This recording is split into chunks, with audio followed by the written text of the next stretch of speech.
Millionaire twins had not a see for 5 years until the new black maid did the impossible. The Hale mansion stood like a monument to wealth, but inside its silence was heavier than gold. Richard Hale, a man who could bend markets and sign contracts worth millions with the stroke of a pen, carried a grief money could never erase. His twin boys, Oliver and Henry, had been born blind. For 5 long years, their world had been nothing but darkness. Once, when they were toddlers, they had laughed freely at the sound of his voice, or clapped their little hands when music filled the halls. But as time passed and the world pressed its cruelty upon them, the boys grew quiet, distant, and heavy with sadness. Doctors had given Richard no hope, no surgery, no treatment, no magic cure. Every night he sat in his office with a glass of whiskey, the laughter of other people's children echoing in his memory. His own sons had stopped laughing years ago. They didn't play. They didn't smile. They only asked questions he could not answer. "Daddy, what does light look like? What is the color of the sky?" Questions that cut deeper than any blade. When Amara Johnson first walked into the mansion, she never expected to find herself in the middle of such despair.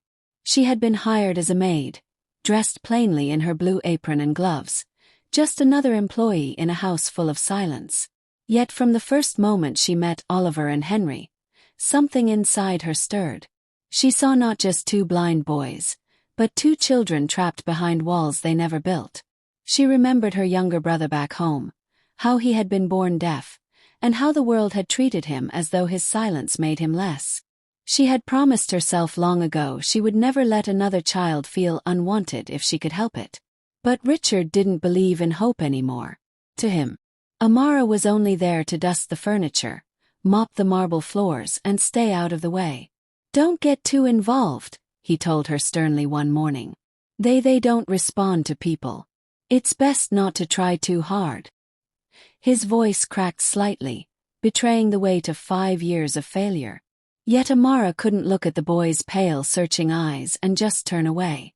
She noticed the way Oliver tilted his head toward the faintest sound, desperate for stimulation, and how Henry's small hands ran endlessly over the textures of the rug as though trying to create pictures in the dark.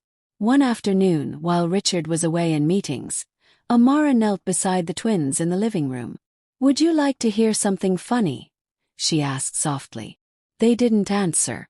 Their faces were blank, resigned. It broke her heart. She pulled off one of her gloves and, with a gentle touch, tapped Henry's palm in a rhythmic beat, humming a silly melody under her breath. Then she exaggerated the sound of her own footsteps across the hardwood, turning it into a playful game. First nothing. Silence hung heavy. Then Henry's lips twitched just slightly, as if resisting something foreign. "Oi."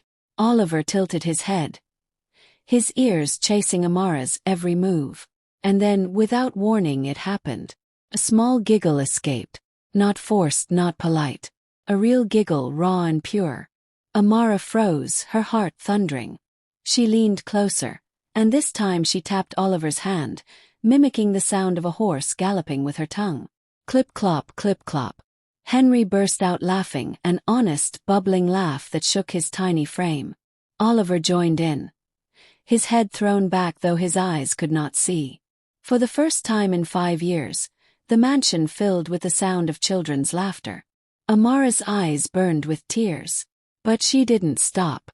She kept going, exaggerating sounds, making silly noises, tapping rhythms into their hands until both boys were laughing uncontrollably. Their pale cheeks flushed pink, their hands searching for her, wanting more. That was the moment Richard walked in. He had returned early, his mind clouded with another failed attempt at distracting himself from his private grief. The last thing he expected to hear was laughter. Their laughter. He rushed into the room and the sight stopped him cold. His twins sat on the rug, shoulders shaking with unrestrained joy, and beside them Nalamra, her dark face glowing with relief, her gloves still on, her smile wider than the sun. Richard's hands flew to his head, his mouth open, stunned. His chest tightened painfully, as if the sound of their laughter had cracked him open. He hadn't heard it in so long that it felt like a dream, like something too fragile to touch. Richard Hale stood frozen in the doorway, feeling like a costume that didn't belong in this room. He had spent years building walls of control and detachment. But now, watching his blind sons laugh until their cheeks ached, those walls crumbled brick by brick.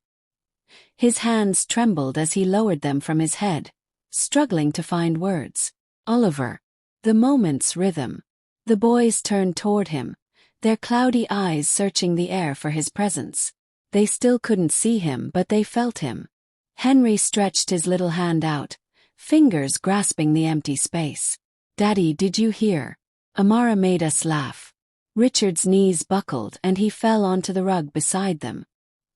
He hadn't cried in years, but now tears slid freely down his face, blurring the sight of his son's radiant smiles.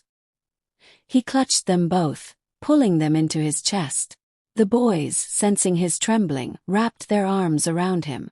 For a moment, father and sons were simply bound together. The sound of laughter and sobbing tangled in the same room. Amara lowered her eyes, uncomfortable at first, but Richard turned his tear-streaked face toward her.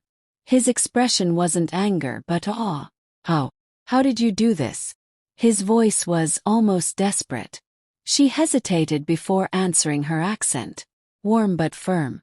"I just listened to them. They didn't need silence and pity. They needed sound, rhythm, something to touch, something to feel. They needed someone who wouldn't give up." Her words cut deep. Richard thought of the countless specialists he had paid, the clinics across oceans, the endless consultations that had left him broke inside, though not in wealth. All the while, he had overlooked the simplest truth. His children didn't need saving. They needed connection. That evening changed everything. Amara began spending her free time with the twins, sitting on the carpet with them after chores were done. She taught them games through sound, tapping spoons on bowls, clapping rhythms into their hands, and humming lullabies that carried pictures they could imagine.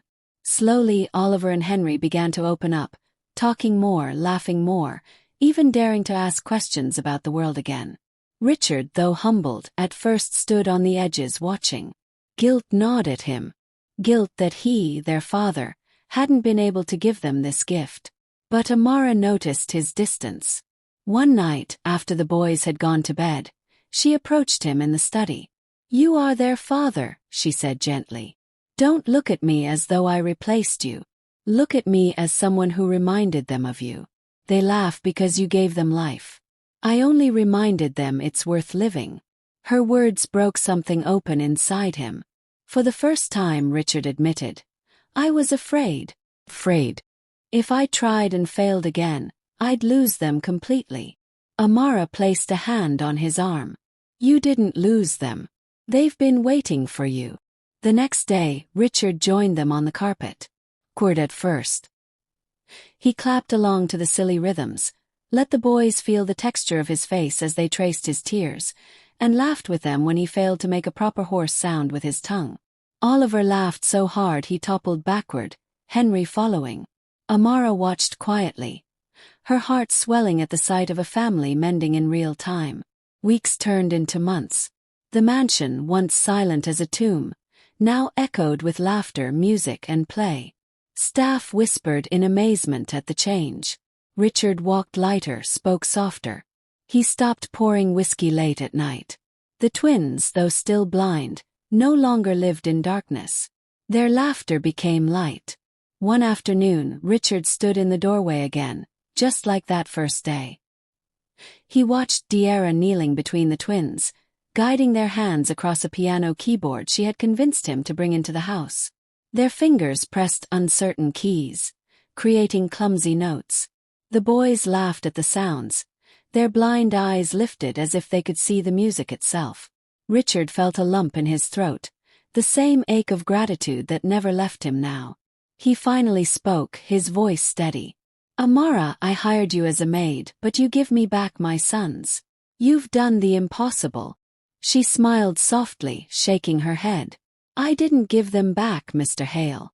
They were always here. All they needed was for someone to see them, even if they couldn't see back." He stepped closer, his voice breaking. "Then promise me you'll never leave this house. My boys, I need you here. Amara's eyes glistened, but she only nodded. And in that moment Richard knew the truth. Wealth could buy almost anything, but not what Amara had given them. She had restored laughter to a house that had forgotten its sound. She had turned tragedy into hope. If you enjoyed this story, don't forget to give it a thumbs up and hit that subscribe button for more emotional, dramatic, and unexpected tales. And let us know in the comments, where in the world are you watching from? We love hearing from all of you. Until next time, stay kind, stay curious, and keep watching.